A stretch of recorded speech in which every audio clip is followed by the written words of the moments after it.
Welcome students in दीक्षांत edutech. दीक्षांत edutech में छात्रों आप लोगों का स्वागत है। आज कक्षा 5 के लिए पाठ चिड़िया चिड़िया उड़ती जा लेकर आए हैं। चिड़िया चिड़िया उड़ती जा इस पाठ में हम देखेंगे, हम पढ़ेंगे कि चिड़िया एक अद्भुत प्राणी इस संसार का, जो भिन्न भिन्न रंगों की होती है। किसी के पंख बड़े होते हैं, किसी के छोटे होते हैं, कोई छोटी होती है, कोई बड़ी होती है, कोई बहुत बड़ी होती है, कोई उड़ती है, कोई नहीं उड़ती है, कोई जमीन पर रहती है। किसी के अंडे बड़े होते हैं, किसी के छोटे होते हैं, किसी के चोंच लंबे होते हैं, किसी के चोंच छोटे होते हैं।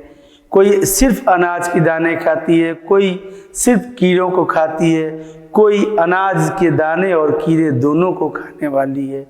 इसमें भी शाकाहारी, मांसाहारी और सर्वाहारी है। कोई ऊंची उड़ान उड़ती है तो कोई उड़ ही नहीं पाती, तो कोई चिड़िया पानी में तैरती है। यह अद्भुत और निराला संसार है चिड़ियों का। उन सभी बातों के बारे में, एक चिड़िए के जीवन में जो भी बातें होती हैं उनके बारे में नज़दीक से देखने का मौका मिलेगा, इस पाठ में समझने का मौका मिलेगा। इसलिए छात्रों ध्यान से आप वीडियो को देखें, ताकि चिड़ियों के बारे में बहुत सी ऐसी जानकारी है जो आपके साथ मैं शेयर करने वाला हूँ, आपको मिलेगा।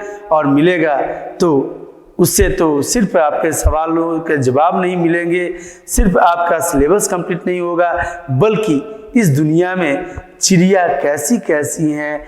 किसी का घोंसला टेढ़ा होता है, किसी का कटोरे के समान होता है, किसी का बोतल के समान होता है, कोई घोंसला बनाती ही नहीं। उन सभी चीज़ों के बारे में हम जानने वाले हैं इस पाठ में। आइए देखते हैं इस पाठ में और क्या क्या हम समझ सकते हैं, जान सकते हैं। चिड़िया कितनी प्यारी होती है, देखने से कितना सुंदर लगती है। इसमें अधिगम संप्राप्ति लर्निंग मटेरियल्स क्या क्या हमें मिलने वाले हैं। भिन्न भिन्न प्रकार के पक्षियों की विशेषताओं के से अवगत होना। पक्षियों की विशेषता किसे कहते हैं? विशेषण शब्द है विशेषता। संज्ञा अथवा सर्वनाम की विशेषताओं को बतलाने वाले शब्द को क्या कहते हैं? विशेषण। अर्थात विशेषताओं को बतलाने वाले शब्द को विशेषण कहते हैं। विशेषण विशेषता होती क्या है? तो विशेष बातें किन बातों को विशेष कहा जाता है? तो छात्रों क्या ये है तो क्या है? कलम है। क्यों है?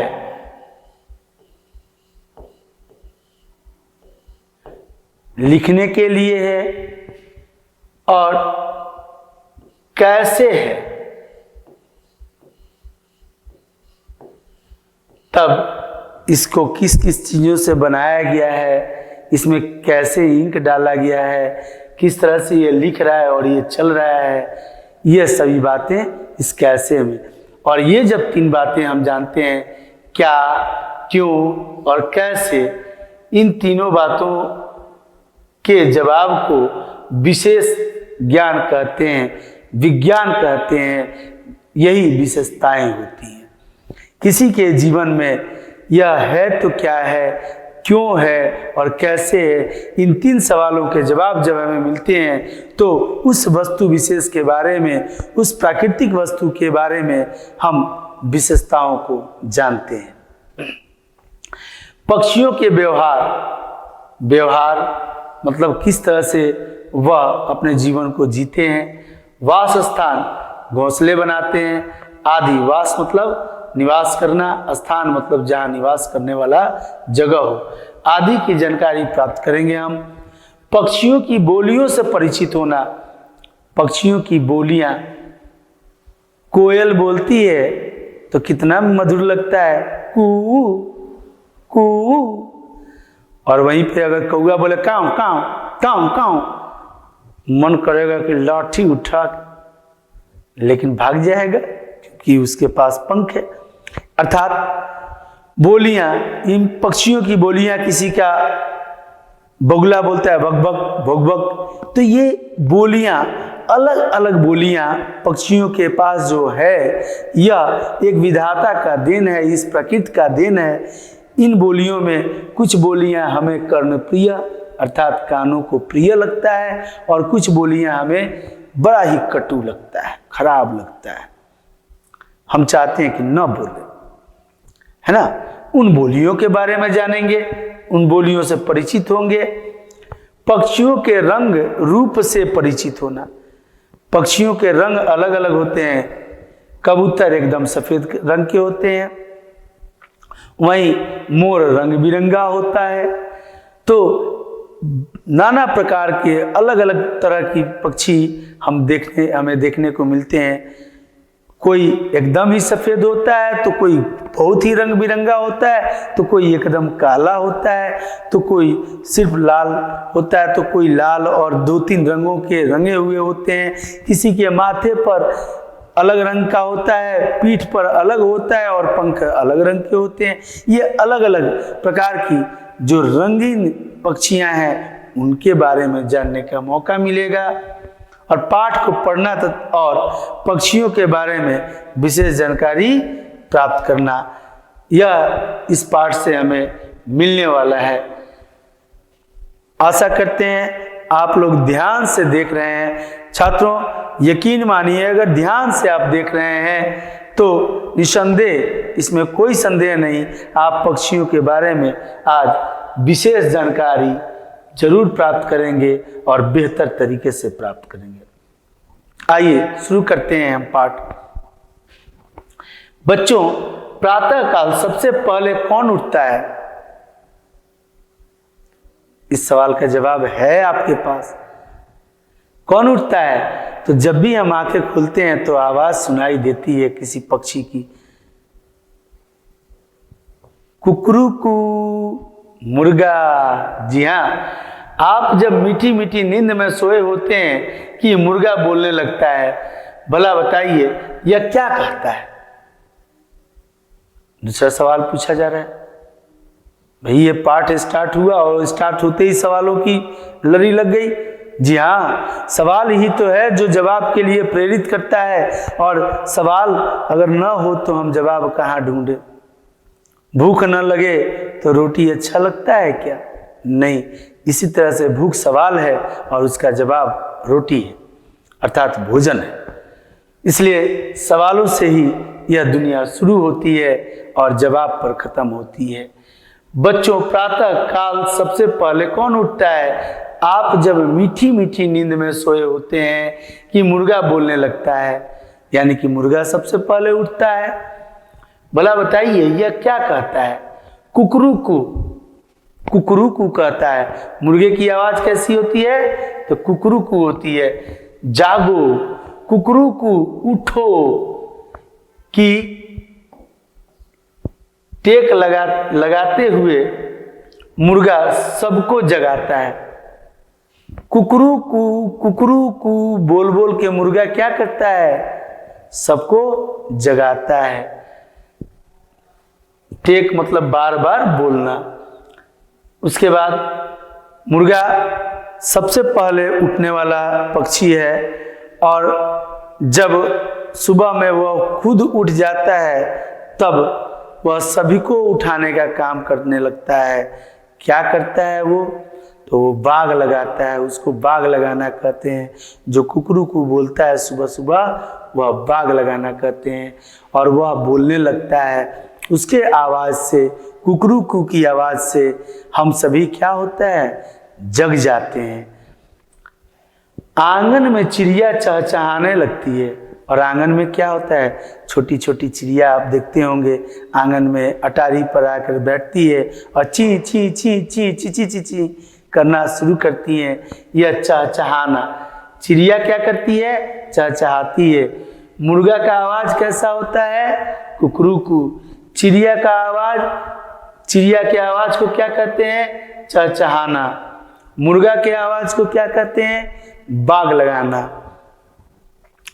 आंगन में चिड़िया चहचहाने लगती है, मुंडेर पर कौवा काव काव करने लगता है और छत पर कबूतरों के जोड़े की गुटरगू आवाज गूंज उठती है। अर्थात कौवे की आवाज कैसी होती है? तो काव काव। ये किसकी आवाज है? कौवे की। कौवे की आवाज काव काव। और छत पर कबूतरों के जोड़े, छात्रों, कबूतर और कोयल, ये दो ऐसी पक्षी है जो अपने जीवन में कभी अपने रहने के लिए घोंसला नहीं बनाती। कोयल तो कभी घोंसला बनाती ही नहीं, लेकिन कबूतरों को देखा जाता है ये तिनके चुनकर ला के रखते हैं, लेकिन कोशिश करने के बावजूद भी ये अपने लिए घोंसला बना नहीं पाते। यह किसी पुराने खंडहर, पुराने घर या फिर घर के एकांत वाले जगहों पे छोटे छोटे जहाँ उनको संदूक जैसा बक्सानुमा जगह मिलता है उसी में रहना पसंद करते हैं और अपना घर बना लेते हैं। वो कबूतर का आवाज होता है गुटुरगु, यानी मुर्गा का आवाज कुकरुकू, चिड़ियों का आवाज ची ची ची, कौवे का आवाज काव काव, कबूतरों का आवाज गुटुरगु गुटुरगु। इन चार पक्षियों की आवाज के बारे में हमें पता चला। मुर्गा जब आवाज कुकरुकू का लगाता है उसको कहते हैं बाग देना। जब कौवा काव काव करता है तो उसको कहते हैं टर्राना। जब कबूतर गुटुरगु करते हैं तो उनको गटकना कहते हैं। अलग अलग ये सभी चीजों के बारे में हम समझेंगे। अब अगला फिर एक सवाल है, क्या आपने कभी इन तरह तरह के पक्षियों के बारे में सोचा है? क्या आपने इन तरह तरह के पक्षियों के बारे में कभी सोचा है? बड़ा सवाल है छात्रों। क्या सोचा है आपने कि ये पक्षी क्या खाते हैं, कैसे खाते हैं, कहाँ रहते हैं, रात में कहाँ जाते हैं? दिन में तो दिखते हैं कभी कभी, जब नहीं दिखते हैं तो करते क्या है? इनका भोजन कैसे होता है? ये अपना घोंसला बनाते हैं तो कैसे बनाते हैं? इन सारी बातों को क्या कभी सोचे हैं? नहीं। अगर नहीं तो सोचिए, अगर हाँ तो क्या सोचे हैं उसको देखिए और समझिए इस पाठ में। ये पक्षी संसार के सभी भागों में पाए जाते हैं। ऐसा संसार का कोई कोना नहीं जहां कोई चिड़िया नहीं।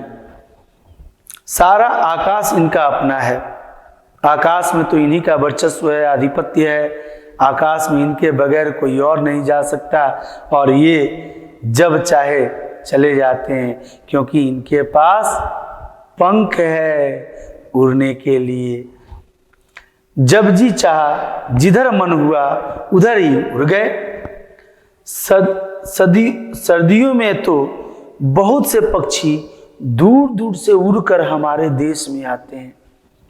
ठंडी के दिनों में आपने देखा होगा, नहीं तो देखिएगा, दूर दूर से पक्षी आते हैं बहुत, और एक झुंड बना के आते हैं, उड़ते उड़ते आते हैं। शाम के समय में, सुबह के समय में वह प्रवासी पक्षी कहलाते हैं। प्रवासी अर्थात दूसरे देश से हमारे देश में घूमने आते हैं, भ्रमण करने आते हैं। वो भी घूमते हैं, लेकिन ये अलग बात है, उनको एरोप्लेन पर बैठने का इच्छा नहीं होता, क्योंकि वो तो खुद ही एरोप्लेन है। उनको टिकट भी नहीं लगता, न ट्रेन की, न बस की, न एरोप्लेन की। वो बिंदास जहां मन वहीं उड़ के चले जाते हैं। जिसके मन छत पर, कभी प्राइम मिनिस्टर के, कभी राष्ट्रपति के, कभी आपके, कभी मेरे, जहां इच्छा वहीं बैठ जाते हैं। जैसे ही सर्दी समाप्त हो जाती है, ये फिर वापस चले जाते हैं। और जैसे ही सर्दी समाप्त होती है, ठंडी का दिन समाप्त होता है, वैसे ही ये फिर वापस चले जाते हैं। अर्थात जिस देश से आते हैं, कुछ पक्षी हमारे भारत में जर्मनी से, फ्रांस से, इटली से, चीन से आदि जगहों से आते हैं, और जैसे ही ठंड खत्म होती है वह फिर अपने देश को लौट जाते हैं। ये पक्षी कई विविधताओं को लिए हुए अपने रहते हैं। ये पक्षी कितने सुंदर होते हैं जो इतनी सब बातों को लिए हुए समेटे हुए रहते हैं। आइए आगे देखते हैं इनके बारे में और विशेष जानकारियाँ। भारत में अनेक प्रकार के पक्षी मिलते हैं, जैसा कि आप देख रहे हैं, अनेक प्रकार की। कोई छोटा, कोई बड़ा, कोई उससे भी बड़ा, कोई छोटे छोटे जगहों पे उड़ करके बाग बगीचों में ही उड़ते फिरते अपना भोजन तलाश कर अपने घोंसले में चले जाते हैं। कोई पक्षी बहुत दूर तक जाते हैं, कोई पक्षी सिर्फ दाना खाने वाले होते हैं, कोई कीड़ों को खाने वाले होते हैं, और कुछ ऐसे भी पक्षी होते हैं जो दोनों को खाते हैं। ये बाज जो पक्षियों में बड़ा पक्षी है, और इस पक्षी की खासियत ये है कि यह बहुत ऊंचाई पर उड़ान भरता है और उड़ते उड़ते अपने शिकार को टारगेट करता है, निर्देशित करता है, और जाकर के यह बकरी के बच्चे को भी अपने पंजे में पकड़कर उड़कर लेकर चला जाता है। फिर कहीं पहाड़ पर उसे पत्थर पर पटक कर गिराकर मार देता है और उसके मांस को खा जाता है। ईगल है ना, गिद्ध है, वल्चर, गिद्ध, ये भी मरे हुए जानवरों को खाते हैं। तो कोई सिर्फ शाकाहारी होते हैं। ये बया पक्षी सबसे वो छोटी छोटी पक्षी होती है जो आपके हमारे घरों के अटारियों पर दिखाई देती है, छोटे छोटे बाग बगीचों में दिखाई देती है। जबकि बाज और वल्चर, गिद्ध, ये ऊंचे स्थानों पर रहा करते हैं, पहाड़ों पर, पर्वतों पर। ये इन छोटे छोटे बाग बगीचों में नहीं रहा करते। इनकी देखने की शक्ति बहुत दूर की होती है। कबूतर इतना प्यारा, जो एकदम सफेद रंग का होता है, तो कोई दो एक रंग की होती है, कोई एकदम काला होता है, दो रंगों का होता है, तो कोई पक्षी कई रंगों की होती है, कोई एकदम ही काला होता है, कौवा होता है। कोई पक्षी फूलों पर मंडराती है, कोई पक्षी अपने भोजन के लिए एक स्थान से दूसरे स्थान तक पेड़ पेड़ पर जाती है, फल कंदमूल को खाती है। किसी की चोंच छोटी होती है तो किसी की चोंच लंबी होती है, किसी की चोंच उससे भी लंबी होती है। तो कोई आकाश में उड़ते नजर आता है और पेड़ पर रहने वाला, तो कोई पानी में तैरता हुआ नजर आता है। कोई पानी में ही अपने शिकार को पकड़ता है और खाता है। कोई कोयल, किसी की स्वर मधुर होती है तो किसी का स्वर कर्कश होता है। कौवा काव काव करता है तो अच्छा नहीं लगता, और कोयल कू कू करती है तो कितना प्यारा मधुर लगता है। इन पक्षियों के अलग अलग प्रजातियां हैं, अलग अलग इनके गुणवत्ता हैं, और इन सभी गुणवत्ता के साथ भारत में अनेक प्रकार की पक्षी मिलते हैं। अनेक प्रकार के पक्षी मिलते हैं। कुछ पक्षी केवल रात के अंधेरे में ही भोजन की तलाश करते हैं। कौन सा पक्षी रात के अंधेरे में अपने भोजन की तलाश में घूमता है? ऐसे दो पक्षी हैं, उल्लू और चमगादड़।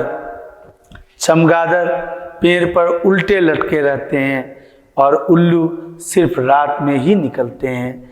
ये पक्षी, कुछ पक्षी केवल रात के अंधेरे में ही भोजन की तलाश में निकलते हैं, तो कुछ दिन के उजाले में। बहुत से पक्षी जो आकाश में उड़ने वाले होते हैं वह दिन के उजाले में सूर्योदय की प्रथम बेला में निकलते हैं और दिन भर अपना भोजन खोजते हैं, ढूंढते हैं, लाते हैं। तिनके, गुथरे, गुजरे, कागज के टुकड़े, सुतली, धागा आदि सब बुनते रहते हैं, बुनते रहते हैं, अपना घोंसला बनाते रहते हैं, अपने काम में व्यस्त रहते हैं और रात को अपने अपने घोंसले में आराम करते हैं। लेकिन कुछ ऐसे भी पक्षी होते हैं जो दिन भर आराम करते हैं और रात में अपने शिकार की खोज में निकलते हैं, अपने भोजन की खोज में निकलते हैं। यह रात में निकलने वाले जो पक्षी होते हैं उनमें उल्लू और चमगादड़ हैं, जो कि सिर्फ रात में ही निकलते हैं अपने भोजन की खोज के लिए, और बाद बाकी बहुत सारे पक्षी हैं जो दिन में अपना भोजन करते हैं।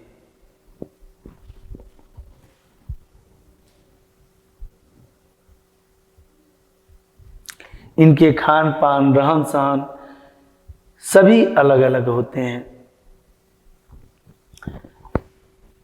प्रकृति ने पक्षियों को ऐसा शरीर दिया है जिससे ये आसानी से उड़ सकें। इनके शरीर की बनावट, छात्रों साइंस के अंतर्गत आपने पढ़ा होगा बर्ड्स के बारे में कि हॉलो, इनका बोन जो होता है हॉलो होता है, अर्थात खोखला होता है। खोखला होने के कारण इनका शरीर हल्का होता है। इनके पंख होते हैं एक फ्लाइंग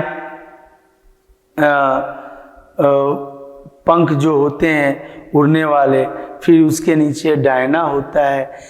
इनके बीक यानी चोंच किसी के लंबे होते हैं, किसी के छोटे होते हैं। तो ये प्रकृति ने पक्षियों को ऐसा शरीर दिया है जिससे ये आसानी से हवा में उड़ सकते हैं। देख रहे हैं ना, कभी कभी ये कितनी अच्छी पक्षी है जो पानी पर आ रही है, पानी पर अपने पंखों को चला करके कुछ देर के लिए पानी को पीती भी है, इसमें नहा भी लेती है और फिर उड़ान भर लेती है। एकदम मस्त मौला इन लोगों का जीवन। और कुछ ऐसे भी पक्षी होते हैं जो ऊंचाई, आसमान के ऊंचाइयों पर उड़ना चाहते हैं जिससे ये आसानी से उड़ सकें। भोजन की तलाश में ये मीलों दूर चले जाते हैं, मीलों, बहुत किलोमीटर भोजन की खोज में जाते हैं। किस खोज में? अरे यहाँ का इस बगीचा का तो खा लिए, अब थोड़ा उधर का देखते हैं। वहां का एक पक्षी आई थी उधर से, बता रही थी वहां पर थोड़े खट्टे खट्टे फल पाए जाते हैं, चलते हैं आज वहां खा के आते हैं। जब मूड जिधर मूड चल दिए, कोई टिकट नहीं लगना, कोई रोक टोक नहीं, कोई रोकने वाला नहीं, क्योंकि ये अपने पंख फरफराएंगे और चले जाएंगे, दूर चले जाते हैं और शाम होते ही अपने अपने घोंसले में वापस आ जाते हैं। जैसा कि हम लोगों ने पढ़ा, ये पक्षी अलग अलग प्रकार के होते हैं। ये कभी इनके शरीर प्रकृति ने ऐसा बनाया है कि हल्के होते हैं, आसानी से उड़ सकते हैं। यह मीलों दूर चले जाते हैं अपने भोजन के लिए, अपने भोजन की तलाश में। एक जगह का भोजन इन्हें रास नहीं आता। तनिक सोचिए, अगर इन पक्षियों को हम पिंजरे में बंद कर देते हैं तो क्या यह मीलों दूर जाकर भोजन न करें तो इनका मन भरे? पेट तो भर जाता है, मन नहीं भरता। यह स्वतंत्र विचार के होते हैं, इन्हें स्वतंत्र ही रहने देना चाहिए। इनके पंखों को रहते हुए इन्हें गुलाम नहीं बनाना चाहिए। कभी अपना रास्ता नहीं भूलते। ये सबसे खास बात जो लेखक ने यह बताया, ये मीलों दूर तो चले जाते हैं, मीलों दूर चले जाते हैं, कभी पूरब, कभी पश्चिम, कभी उत्तर, कभी दक्षिण, कभी पूरब थोड़ा दूर गए, फिर पश्चिम गए, फिर उत्तर गए, फिर दक्षिण गए, लेकिन कभी रास्ता नहीं भूलते। ये दूसरे देश चले जाते हैं, दूसरे देश से यहाँ पक्षी आते हैं और यहाँ से भी चले जाते हैं। कई किलोमीटर्स, कई कोस दूर चले गए, कई अलग अलग दिशाओं में घूमने फिरने लगे, फिर भी वह कभी रास्ता नहीं भूलते। और हम लोग तो कभी कभी भूल जाते हैं ना, तो पूछ के जाना पड़ता है, लेकिन इन्हें किसी से पूछने की जरूरत नहीं पड़ती, क्योंकि यह खुद इतने सक्षम होते हैं, यह जिधर भी जाते हैं उधर का रास्ता कभी नहीं भूलते। पक्षियों के घोंसले तो आपने देखे ही होंगे। क्या कभी इनकी बनावट की ओर भी आपका ध्यान गया है? घोंसले, पक्षियों के घोंसले आपने देखे होंगे, इनके बनावट की तरफ ध्यान गया है? इनका घोंसला, किसी का घोंसला होता है कटोरा जैसा, किसी का घोंसला होता है हाड़ी जैसा, कोई तो पत्ते में ही अपना घोंसला बना लेती है। वाह क्या बात है, वह शीशी के बनाती है। यह घोंसला, पत्तों वाली घोंसला किस चिड़िया का हो सकता है, बता सकते हैं? जी हाँ, यह टेलर बर्ड का, दर्जी चिड़िया टेलर बर्ड, वह छोटे छोटे धागों को बीन कर लाती है, छोटे छोटे तिनकों को सजाती है और पत्ते को मोड़ कर सिलाई कर देती है। कितना सुंदर घोंसला बन जाता है। तो कुछ चिड़ियों के घोंसले इस तरह से उल्टे लटके होते हैं और उसके अंदर जा कर के वह अपना आवास बनाती है, अंदर में फ्लैट। और ये घोंसले कैसे बनाते हैं ये चिड़िया? तो तिनके तिनके चुनते हैं, कागज के टुकड़े, कपड़ों के टुकड़े, और ये सभी चुन चुन के अपना घोंसला बनाते हैं। उसके बाद कपड़ों के छोटे छोटे टुकड़े ले जाकर उसमें बिछाते हैं अपने अंडों को वहाँ पर जन्म देने के लिए और उनको संभालने के लिए, सजाने के लिए। फिर उनको अपने पंखों से सेते हैं, तब तक सेते हैं जब तक उन अंडों से बच्चे जन्म नहीं लेते। और जब बच्चे अंडों से जन्म ले लेते हैं तब वह दाना चुन करके उनके माता पिता उन पक्षियों के लाते हैं और उनके चोंच खोल करके उनके मुंह में गर्दन तक ले जा करके डालते हैं। ध्यान दीजिएगा, छोटे जो बच्चे होते हैं उनके गर्दन में अटक न जाए, इस बात का ख्याल करके वह दानों को चूमते हैं। इतनी बड़ी बातें उन पक्षियों को भला कौन सिखलाता होगा? वो तो कभी स्कूल भी नहीं जाते, उन्हें यह प्रकृति सिखलाती है ये सब बातें। पक्षियों, कुछ चिड़िया तो ऐसा घोंसला बनाती हैं कि हम चकित रह जाते हैं। देखो, यह टेलर बर्ड अपने चोंच से, उसका नीडल से उसका बीक होता है एकदम सुई की तरह, और उससे टुप टुप टुप टुप सी देती है और सी करके अपना घोंसला बनाती है। यह आश्चर्य की ही तो बात है। इस घोंसले को देखिए, ये घास फूस से ऊपर से जरा हुआ धागे हैं, सुतलियां हैं, तिनके हैं, और इसमें से यहाँ से ये निकल कर जा रही है, फिर यहीं से प्रवेश कर जाएगी। बोतल जैसा ये घोंसला कैसे भला रहती है? घोंसले सबके अलग अलग ढंग के बने होते हैं। पक्षियों को भी सिलना और बुनना आता है। जैसे ये घोंसला जो है ये सिलाई किया हुआ घोंसला है, यह टेलर बर्ड का घोंसला है, दर्जी चिड़िया। कुछ पक्षी दर्जियों की तरह बड़े बड़े पत्तों के किनारे को सिल लेते हैं। क्या आप जानते हैं कि ये सुई धागा कहाँ से लाते हैं? सुई होती है उनकी चोंच और धागा होता है मकड़ी का जाला। सुई क्या होता है? चोंच, और धागा मकड़ी का जाला। मकड़ी के जाले से, अपने चोंच में मकड़ी के जाले को पकड़ पकड़ के और उससे इस पत्ते की सिलाई करके और पत्ते में ही अपना घोंसला बना लेती है। उस चिड़िया का नाम दर्जी चिड़िया है, क्योंकि वह दर्जियों के समान सिलाई करने में निपुण होती है।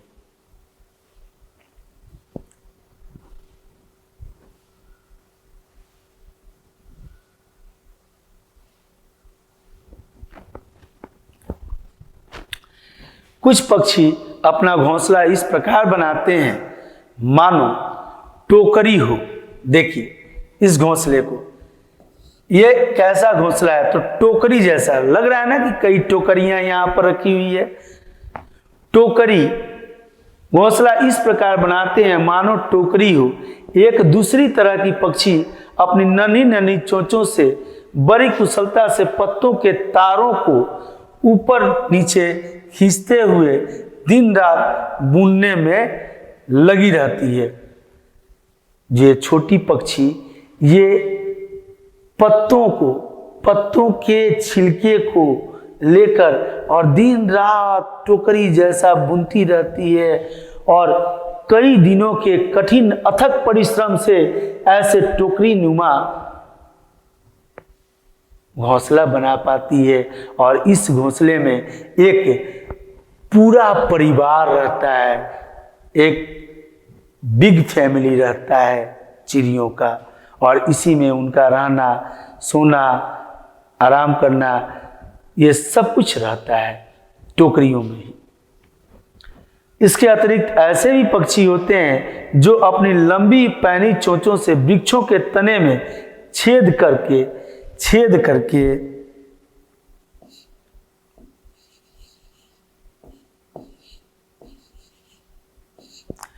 अपना घोंसला बनाते हैं।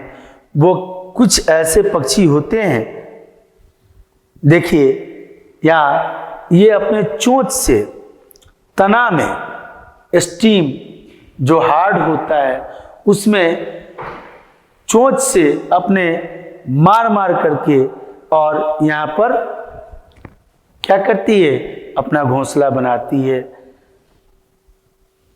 तरह तरह के पक्षियों को अपने घोंसले और घर बनाते देखने में बड़ा आनंद आता है। बताइए वे घोंसले और घर क्यों बनाते हैं? देखिए किसी पक्षी का टोकरी जैसा घर होता है, कोई ये देखिए इस कितने कलाकारी, कुछ पक्षियों का इस तरह का घर होता है जो अंदर में एक पूरा का पूरा कॉलोनी होता है। ये बोतल शेप्ड या इस प्रकार का घोंसला, यहाँ से पक्षी जाएगी और इसमें सभी जगह अलग अलग जगहों पर कोई यहाँ बैठा रहेगा, कोई यहाँ रहेगा, इस तरह से करके बच्चे इसमें रहते हैं। ये पक्षी इस तरह से अंडा देते हैं अपने घोंसलों में और अंडा दे करके कुछ पक्षी देखिए पेड़ के तनावों में छेद करके और उसमें रहा करती हैं। कुछ हार्ड स्टीम्स को अपने चोंच से, ये कठफोरवा है, काठ को फोड़ करके और इसके अंदर अपना घोंसला बनाता है ना, बड़ा अजीब इन पक्षियों की दुनिया। तरह तरह के पक्षियों को अपने घोंसले और घर बनाते देखने में बड़ा आनंद आता है। बताइए वे घोंसले और घर क्यों बनाते हैं? क्योंकि वह उस घोंसले में आराम से रह सकें और अपने अंडों को दें और अंडों की सेवन करें, सेने के बाद जब उन अंडों से उनके छोटे छोटे बच्चे बाहर आए तो फिर उन बच्चों को पालन पोषण करें, उन्हें बोलना सिखाएं, उन्हें उड़ना सिखाएं, उन्हें खाना और खिलाना सिखाएं। वो चोंच खोल करके, जब छोटे बच्चे होते हैं चोंच खोलते हैं आ करके और उसकी मम्मी अलग अलग जगहों से दाने चुनकर लाती हैं और अपने चोंच से उसके चोंच के अंदर ले जाकर कंठ के पास रखकर और छोड़ देती है। वह निगल जाता है। क्योंकि निगलता क्यों है? चबा के क्यों नहीं खाता? क्योंकि छात्रों, पक्षियों के मुंह में दांत नहीं होते, पक्षियों के चोंच होते हैं। जितने भी अंडज प्राणी हैं, अंडज मतलब जो अंडे को देने वाली पक्षी होती हैं, उनके पक्षियां सभी अंडे ही देती हैं। पक्षियों जो अंडे को देती हैं वह अपने बच्चों को दूध नहीं पिलाती, अपने बच्चों को वह बचपन से ही दाना खिलाती है और बच्चे जो अंडे से जन्म लेते हैं उनके मुंह में दांत नहीं होते, वह तो दाना को, कीड़ों को चुनते हैं और निगल जाते हैं। इस पाठ के प्रथम पाठ में आज हम लोगों ने बहुत कुछ जाना पक्षियों के बारे में। हमने जाना पक्षियों के बोलने की आवाज़ को, हमने जाना पक्षियों के खान पान को, हमने जाना पक्षियों के घोंसले बनाने के तरीके को, अलग अलग पक्षियों के अलग अलग घोंसले बनाने के तरीके को। और इतना अद्भुत तरीका है इन सभी पक्षियों का। आखिर कुदरत के ये नायाब तोहफे, ये नायाब जीव हमें देखने को मिलता है, कितना धन्य है हम। इसलिए आशा करते हैं कि आप लोगों को बहुत कुछ सीखने को मिला है। इस पार्ट का अब अंत करते हुए फिर इसका सेकंड पार्ट, नेक्स्ट पार्ट अगले वीडियो में आपको मिलेगा। तब तक के लिए धन्यवाद। आपका दिन मंगलमय हो।